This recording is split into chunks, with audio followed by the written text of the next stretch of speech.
Welcome to Women, Men, and Relationships. I'm JJ Flazanes, your host. Thank you for downloading today's show. Before we get started in today's show, I want to let you know today is October 2nd. Can you believe it? Oh my God, it's October 2nd. And this year is flying by, and there's still so much more to do. And before we know it, it'll be January, and you will be back with me at Releasing What Weighs You Down. But before then, I just wanted to let you know about a live masterclass that I'm actually doing this Saturday. It's free. It's me and 4 other fabulous, amazing powerhouse women. It is Saturday, October 6th, and it is happening for a few hours. It's a 3-hour in-studio workshop, and it is called Freedom for Perfectionists. Do you have high standards for success? Do you have a dream for your life or for the world, but worry that you'll fail and that you're not good enough or that it's just too late? If you're tired of doing constant battle with your inner critic and outer circumstances, and you want to be empowered and live a vibrant life on your terms, then I'm going to invite you to join me for the Freedom for Perfectionists Masterclass. Broadway conductor and TV composer Deborah Hurwitz brought together me and 3 other top transformational leaders to provide you with concrete strategies to clear your blocks, clear your to-do lists, and love your new life. So in order for you to sign up, like I said, it's free. I would love you to join the live stream because it's going to be in studio and so much fun. But if you can't make the live stream, there will be a replay, and you can register by going to jjflazanes.com/perfect, like perfectionists. jjflazanes.com/perfect. Again, that's this Saturday, October 6th. And again, if you can't make it live, depending on where you are and what you're doing, because it is Saturday, there will be a replay and it is free. jjflazanes.com/perfect. Today's show is going to kind of get us back on the health track. We have back Tracey Edmonds, and Tracey was with us a few months ago. We did a show called Hollywood Producer Turns Health Advocate because Tracey had launched her new website called allrightnow.com. Tracey's a pretty big player in the entertainment industry. She's been on in front of the camera with ExtraTV, where she was a co-host alongside Mario Lopez and Charissa Thomas for 3 years. But she really serves as CEO and president of Edmonds Entertainment and CEO and president of All Right TV. Tracey Edmonds has created and produced groundbreaking projects for television, film, music, and digital media.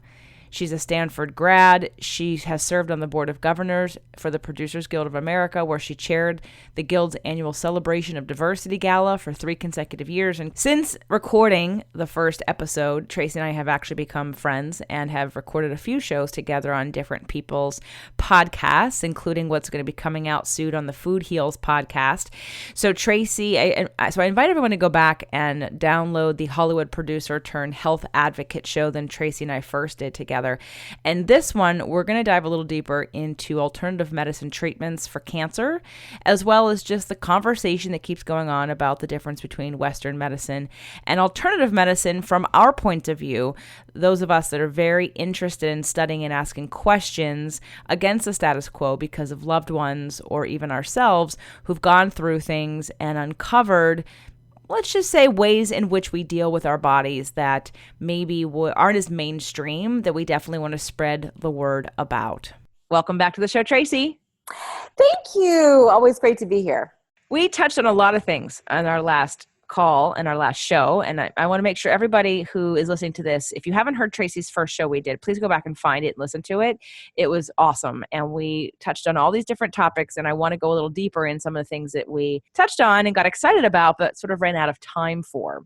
And while you heard all of Tracey's background, Tracey, why don't you give people a real quick short, that way we don't have to spend too much time with it, of your story of how you are where you are right now in starting your website and your new mission in the wellness space. Well, and it's so hard for me to kind of do the abridged version, but I will do my best, JJ. So for those of you that don't know me, my background is in entertainment. And so I've been a TV and film producer for the last, 25 years. Wow. And I was also an on-camera personality. I co-hosted the TV show Extra. But what most people do not know about me is that I have been on a health and wellness and spiritual journey for the last, oh my gosh, I would say since I was about 22 years old. And for me, it's all been about clean living and, finding balance in your life. And, I really do believe that you can kind of grab whatever it is that you want in life, whether it's love, career, spirituality, balance, whatever, as long as you find peace. And so part of the journey that I've been on has really been also too on healthy living and feeding your body and treating your body as a temple, and putting good stuff in your body, and believing that when you do so, it's about, preventative health, and, it will keep disease away, and it will keep illness and ailments away, like if you really, really treat your body right. And so I began that journey, JJ, when I was about 22 or 23 years old. My father had quadruple bypass heart surgery, and he had 4 clogged arteries. And, I'm a young kid, eating junk food all the time and fast food and everything. And I really didn't know much about health. And so I remember asking the doctor, well, how do your arteries get clogged? How does this happen? How did this happen to my dad? And so he started explaining to me about, like if you, eat things that have a lot of cholesterol, a lot of processed foods, they're bad for you, and they can clog your arteries and all that kind of stuff. And so, that just kind of scratched the surface for me. And so I started like grabbing books and reading up on, on nutrition and health and healthy eating and superfoods and all that kind of stuff. And I became more and more curious. And so, really at that early age, I really kind of gave up bad foods. I gave up fast foods. I gave up actually red meat. I gave up pork. I became, more concerned about everything that I was putting into my body. And I really believe that it's really paid off for me. And I've been very blessed. And those that are around me, including my kids, know, knock on wood and praise God, I don't get sick. And so I haven't had a cold or a flu in, I think, probably over 20 years. And, all the digestion issues that I used to have as a kid where, I'd feel bloated and, get a stomach ache and heartburn after eating and stuff. I don't have any of those anymore because I'm putting really great things into my body and stuff. And so, all that to say, I just really believe that if we really, really watch what we're putting into our body and feed our body with good things, we can really prevent, disease and a lot of illnesses and ailments. Absolutely. And some of the impetus, though, that kind of pushed you to do this now was also the loss of both of your parents. Yes. Yes. And so, sadly enough, this past year was really, the most challenging year of my life. And unfortunately, finally, the heart issues caught up with my father. And so I lost my father in September, and he died unexpectedly of a heart attack. And almost a year prior, I lost my mother. And so I lost my mother due to cancer. She had mesothelioma, which is one of the most rare and hardest, to treat forms of cancer.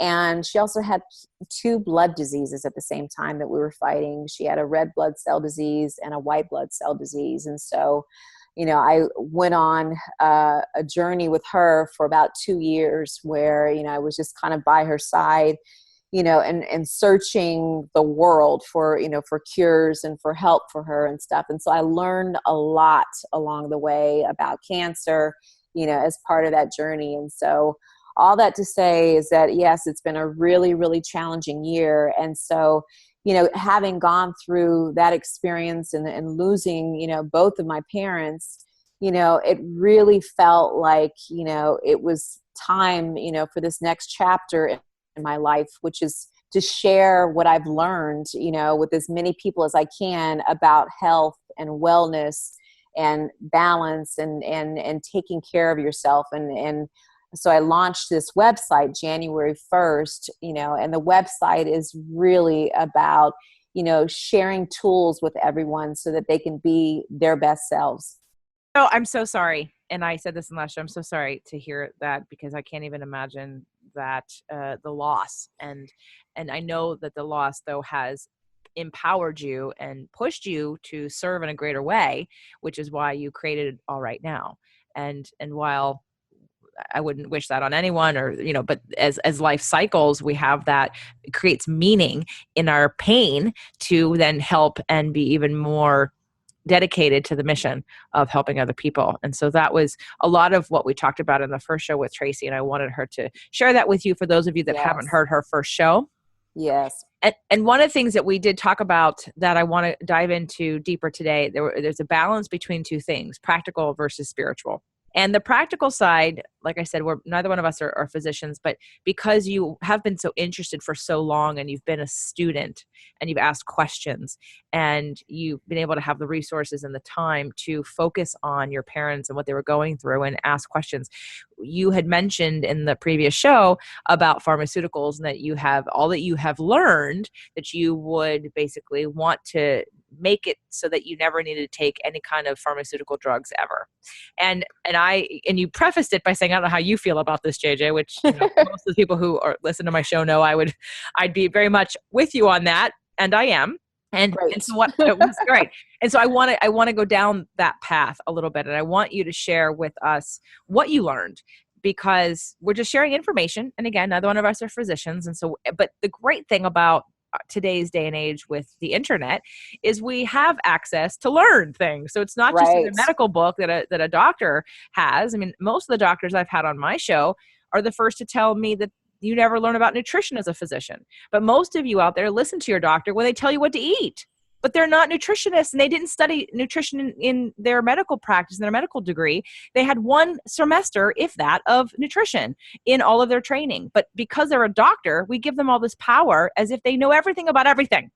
And it's just infuriating. And even then, doctors, like people in a class, can not be that good or not that smart. You can still become a doctor and not really be all that inclusive, and be very specialized, so much so that you don't take into consideration all the other factors that go into certain things.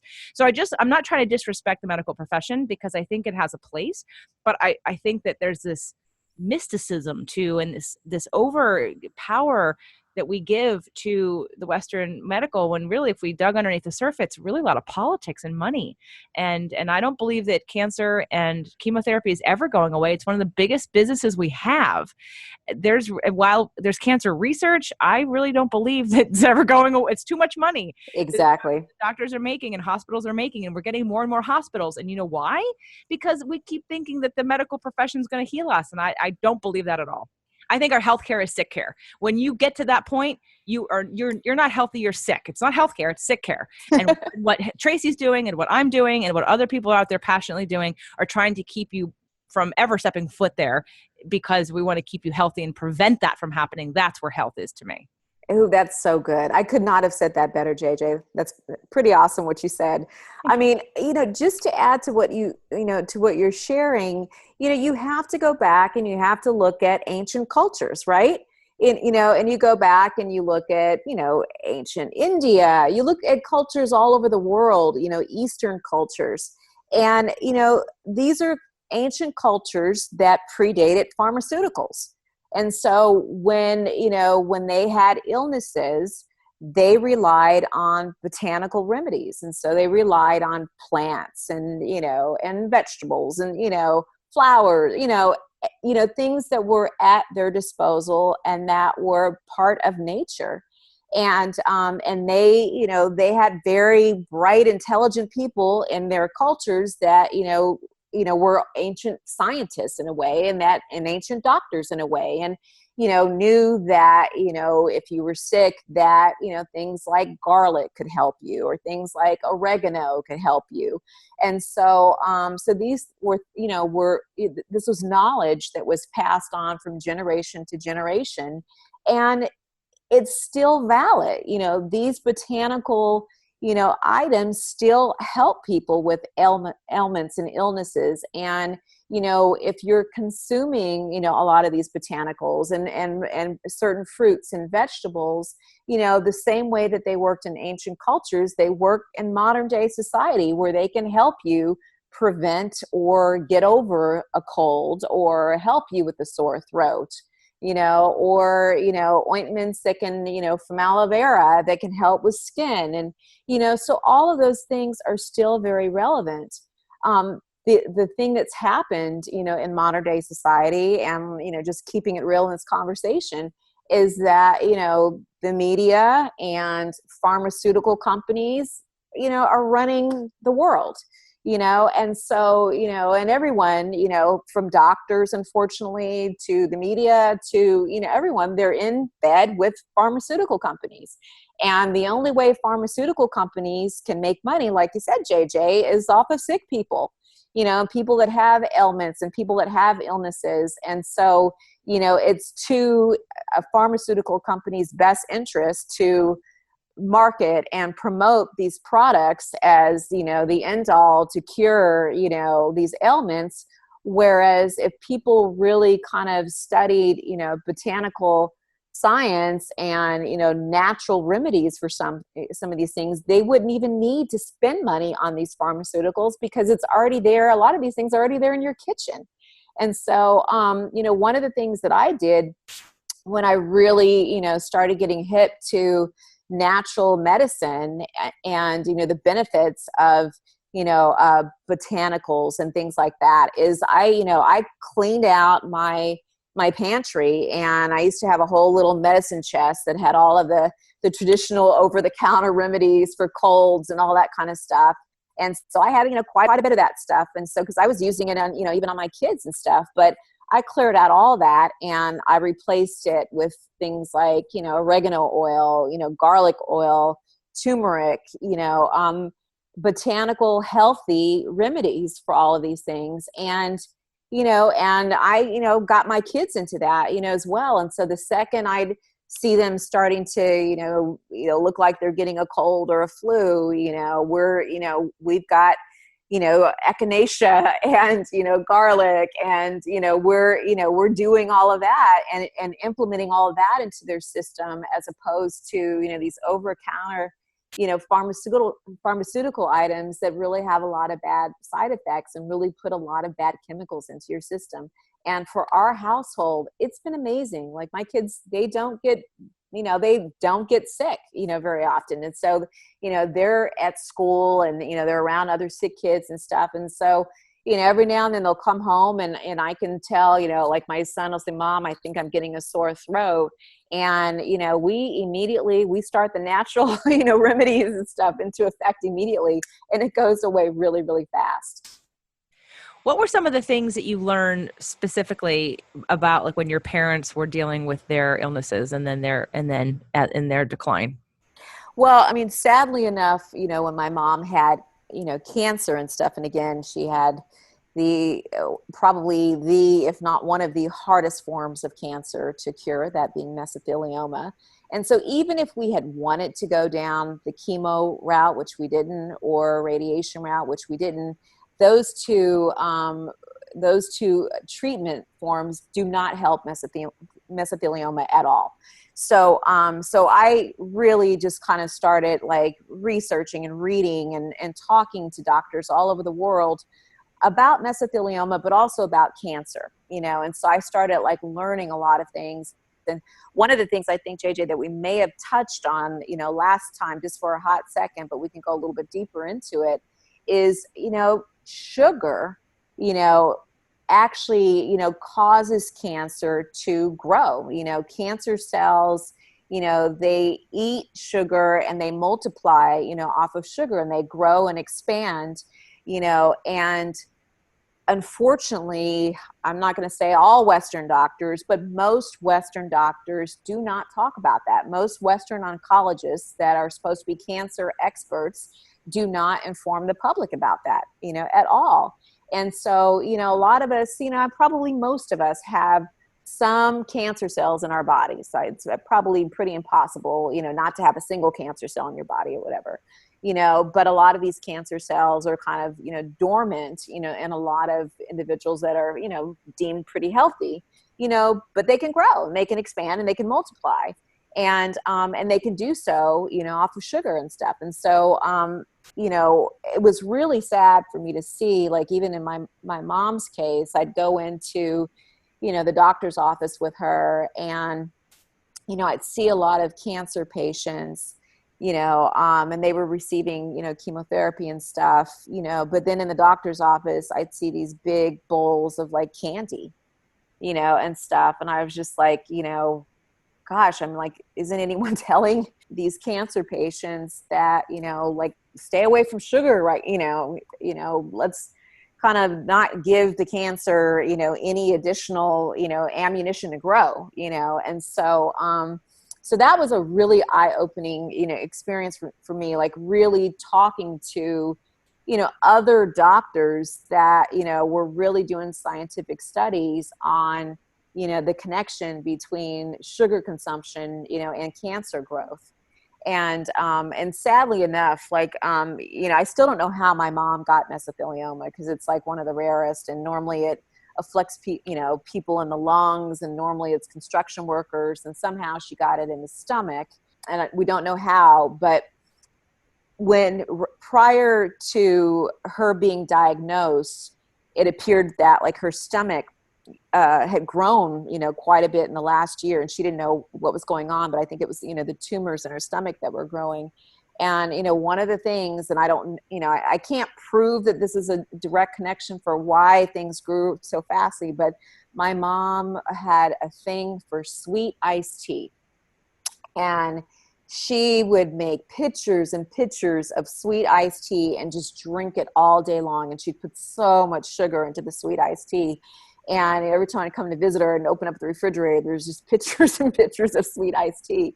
And I know, especially, the year or two before she was diagnosed, I know she was drinking tons and tons of sweet iced tea. And whether that caused things to grow or not, I don't know. But, that is one of the things. And so, in my household, we really try to implement a low sugar diet. And so, I mean, there's other alternatives nowadays for, things, that are other natural ways to make things taste sweet, like stevia and some other things. And so, anyway, so that's one of the biggest things that I learned. And also too, I believe that there are a lot of practices that are and treatment forms that are available outside of the United States that are actually showing, some positive results in the form of treating cancer and diminishing tumors.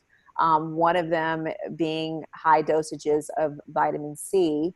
And we actually tried that on my mom. And prior to these red blood cell diseases kind of taking over, the high dosages of vitamin C had actually reduced her tumors by 40%. Which is amazing. Yeah. And I know we talked about that. I don't know if it was on audio or on air or not. Right. But we did talk about that as being an alternative medicine, which is why I wanted you to share your experience, because while I keep saying we're not doctors, you learned, you researched, and you tried things. And here's a case of where you did an alternative therapy that was proving to be successful.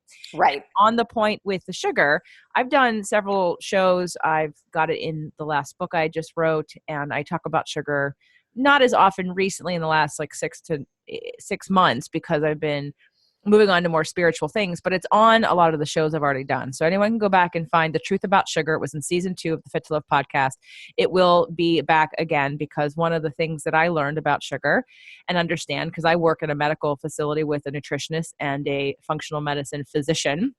And sugar, people think of sugar, like when you say that in the sweet iced tea, like that's probably the worst form of sugar, because it's it's fructose, and fructose is one step away from turning into glucose.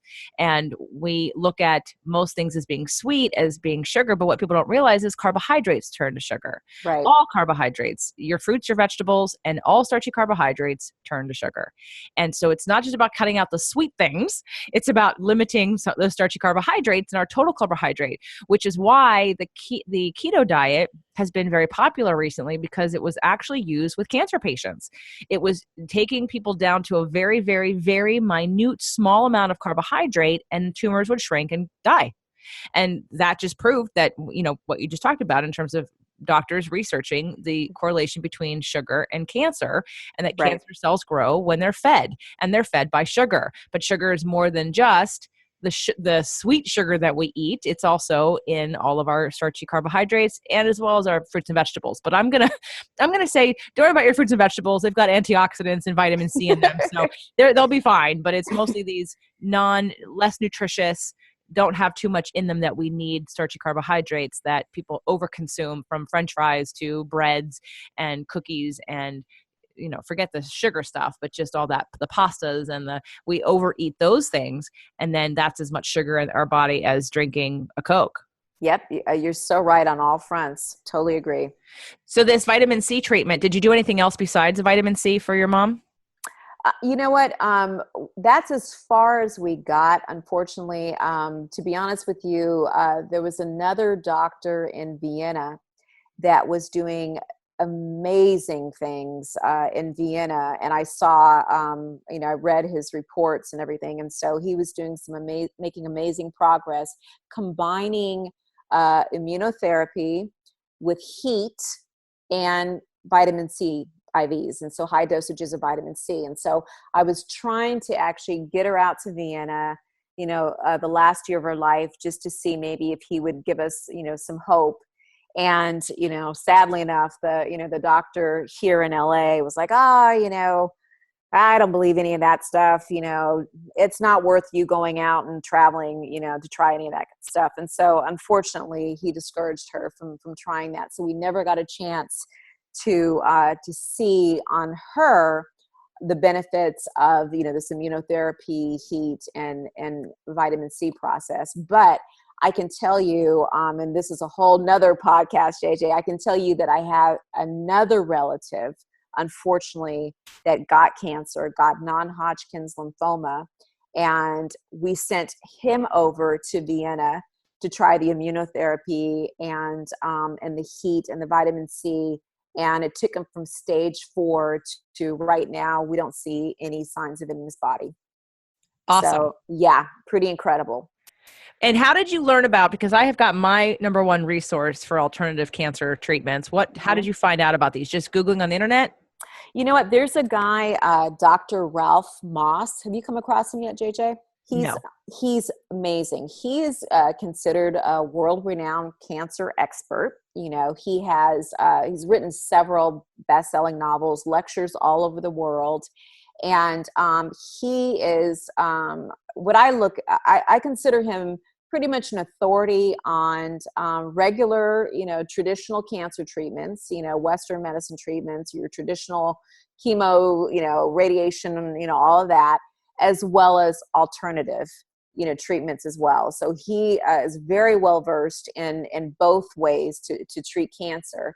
And he acts now as a consultant, and you can actually, schedule a phone, consultation with him. I forgot what state he's in, but you can send him your medical records, and he can kind of at least, send you in the right direction. And so, like, if you're stage 4 and they've told you have no hope, he's very well versed in all types of cancer, and he can look at your medical records and then at least kind of say, okay, well, maybe you should talk to this person or that person, or I happen to know, a patient that was recently treated by this doctor for this, and it really helped her.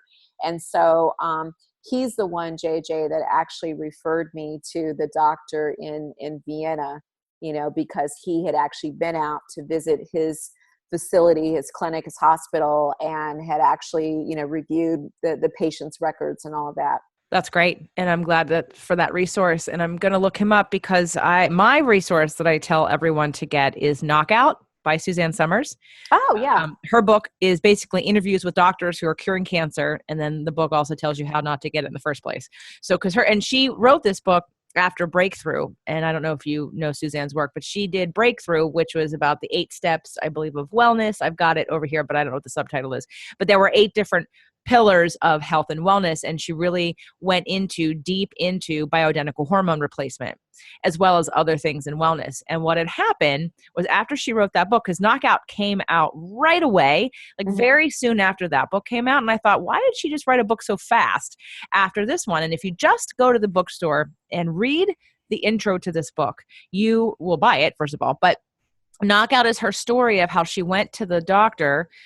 I want to tell the story, but I want everyone to read it when you go to the bookstore next time. Pull out Knockout or just buy the book. It's such a great story because she couldn't breathe. Like something happened. She was gardening and all of a sudden she couldn't breathe and her chest was constricted. And she went to the hospital and they scanned her and they said, oh my God, you have cancer in all of you. Wow. Now, there's probably no one, I mean, I'm pretty good, but there's probably no one more organized about her health, her labs, and her appointments than Suzanne. So she's like, how can that be? Like, I just got tested and I'm clear, I'm good, everything's great.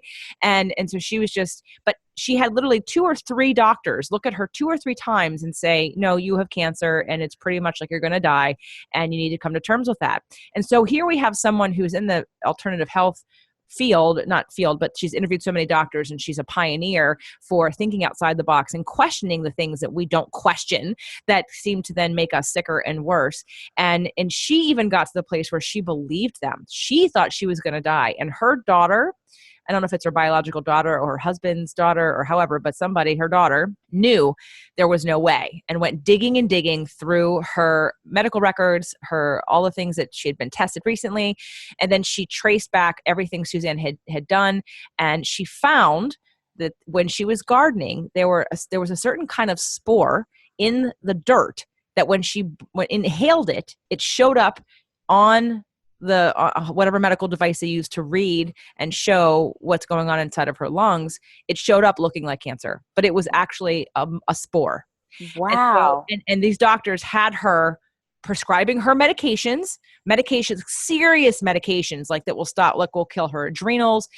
They were like really, really damaging drugs. And so this book came out so fast because she had this thing happen and thought, holy cow, if I can be scared into thinking I have cancer and I've got 3 doctors who just told me I had cancer and I think I'm going to die and they're wrong, dead wrong. And she almost took that medication. That's why she came out with this book, because she needed to get this information out ASAP so that she could empower people to ask more questions. And because otherwise she'd be her trajectory would have been much different. And she would have lost bone and lost hair and lost muscle and gone down a really dark, I mean, she wasn't going to take all the drugs.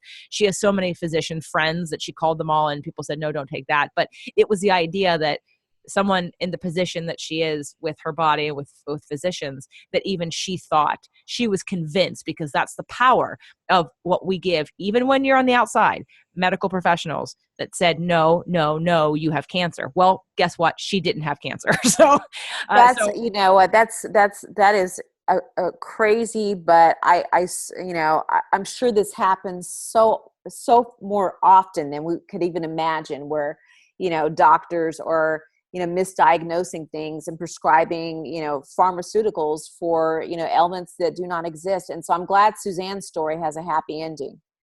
Oh, absolutely. And I know she wrote it because there are people who are being over chemo that end up having problems and dying from the chemo. They would have lived through the cancer, but they die from the chemo. Yeah. Wow. And you know what, sadly with my mother's story, it was almost the reverse, where she had been going to her primary physician, for like 10, 15 years.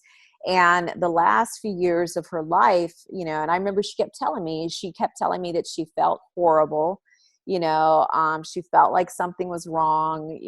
She, had stomach issues. She just kept complaining. I just don't feel right. I don't feel good. I don't feel good. And so she would go to her doctor, and who would supposedly, run tests or whatever. And then I would follow up with him, and he would tell me there's nothing wrong with her, and it got to the point where he almost implied that she was a hypochondriac. He was like, there's nothing wrong with your mom. Like, I think it's all in her head. there's nothing wrong. And so then finally she went for a second opinion, to another doctor, and discovers she's got mesothelioma and has this huge mass, in her stomach, and, you just go back, and it just kind of like, sadly just makes you not trust, regular doctors sometimes. I mean, I just, encourage everybody to always get a second opinion. But you rewind and you go, if that first doctor had really done proper tests, could we have saved my mom? Maybe they would have caught it in an earlier stage where we could have done something, as opposed to discovering it, when the tumors were so large, and, and then really discovering, the blood cell diseases at the same time. To this day, I still go, how did you not catch any of this? It's just really, really sad. Well, that's probably one of the benefits for me for Western medicine to a degree. If you can block out any of the projection and negative energy after you get tested on things, but just the getting tests, right, to rule it out and to be safe, but not necessarily stop. Like if you intuitively know something's wrong and you try some things and they don't work and you still feel bad, you go get tested and you test everything to rule out anything major and serious.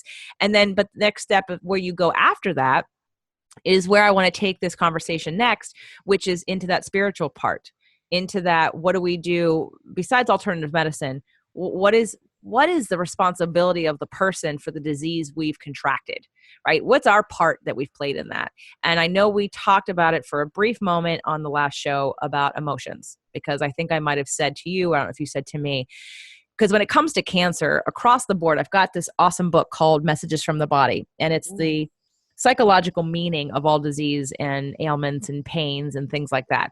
And I use it not to say, okay, this pain isn't real, because your pain is real, even if you have back pain. In fact, I've got clients that I've been working with now for close to 10 years. And recently I had a breakthrough over the last year with one of them where he has gone from not really believing me and just sort of putting up with my spiritual conversation to totally 100% knowing that his back pain is emotional, and to knowing that his emotions cause that. But it's taken 10 years really of seeing me twice a week. Not that I'm saying that was the goal. The goal is fitness and health and weight loss and all that. But I can't not be who I am and point out that he'd come in after being triggered by somebody and have back pain, or he wouldn't come in because he got triggered and he couldn't move. And it was like linking that to that. So I want to go a little bit today, and we'll save it for another call, because I know you and I can keep talking and we'll do another show. But because like you mentioned about your mom and could you have, and maybe you could have, but I know I remember you telling me, whether it be again on the recording or off the recording, that your mom was drinking her sweet teas, but she didn't really seem as interested in finding a healing solution as you did. And am I wrong in that? Well, I mean, she was definitely interested in like figuring out like, why don't I feel right? But there were things, because I had been on this health and wellness journey, again, since my early 20s and stuff. And so, I've hit the 50 mark, now. And so it's been, a couple decades of, of this health and wellness journey. And so wait a minute, hold the phone. I'm sorry.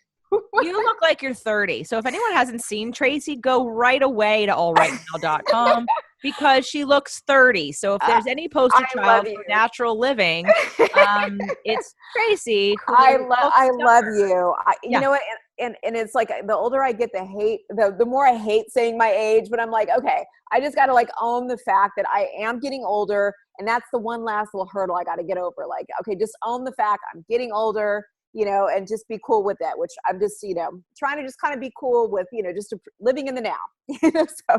Well, I think, and I'm with you on I don't really say the number, and I'm probably not gonna ever again. I don't want, but until I'm where you are and sitting in the place where I know that I look 20 years younger than I am. And then I get to like say, haha, right. And as a proof of my own habits, just like with you. So you're, you get to really, I mean, please, somebody go take a look at this woman and tell me if you think she does not look 30. But I thank you. yeah, well, but Well, that's a testament to, again, well, yeah, I mean, you know mama's what, journey. and I give it to, to really, again, clean living, healthy living. And so, I was really close to my mother. Like, she and I, we had the kind of relationship where I talked to her probably at least 5 times a day, and we talked about everything and stuff. And so one of the things that I did my best, as a daughter, was to really try to like open her up to,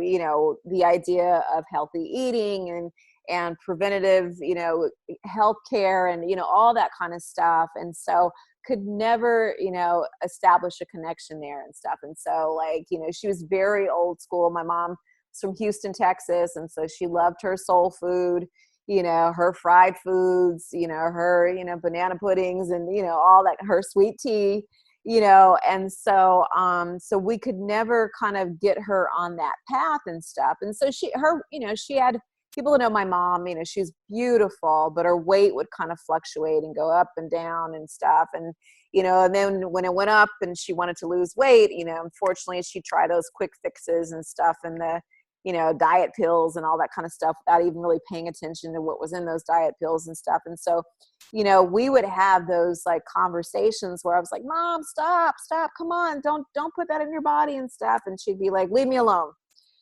So we definitely had a disconnect there. And then the other thing too is just really, as you were about to touch on, JJ, so many emotional issues, in my opinion, can affect our health and wellness, in our body. I mean, I can tell you when I was young, I was a really competitive student, and so I think I was telling you, I got a scholarship, to Stanford and stuff. And so I was on a mission. And so like, I wanted straight A's and I was really, really hardcore, but too hardcore. And so I remember like, if a test was coming up, it would affect my stomach, and so like I'd have these terrible, terrible stomach pains.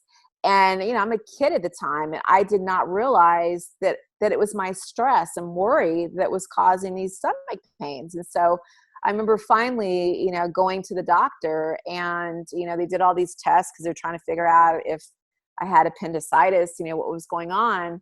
And we found out that I was borderline had an ulcer, and so, it's like the worry and stuff, like affecting the stomach acid and eating away, at your stomach. So when you know that stress and worry can do that to your stomach, it can affect, other parts of your body the same way, and break your cells down, and, just kind of, hurt your immune system and really cause your body to get sick. And so that's why it's really, really important that when we're talking about, health and wellness, we're also dealing with emotional wellness, spiritual wellness, as well, because all of those factors can affect the physicality, and even the biology, of your body and stuff. And so, we've got to work every day to learn how to handle stress and to learn to kind of get rid of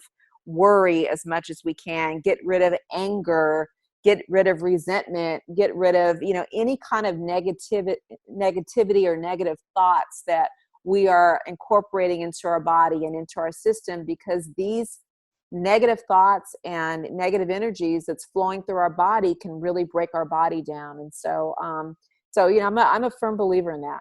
Yeah, and I can help people with all of those things on the emotional side. That's kind of why I do the events that I do, is to get people into a place where they get tools, they learn how to process emotion, because nobody's teaching you how. All you know is you feel something and you go, well, it must be your fault. I didn't feel this way before and this thing happened and it must be you.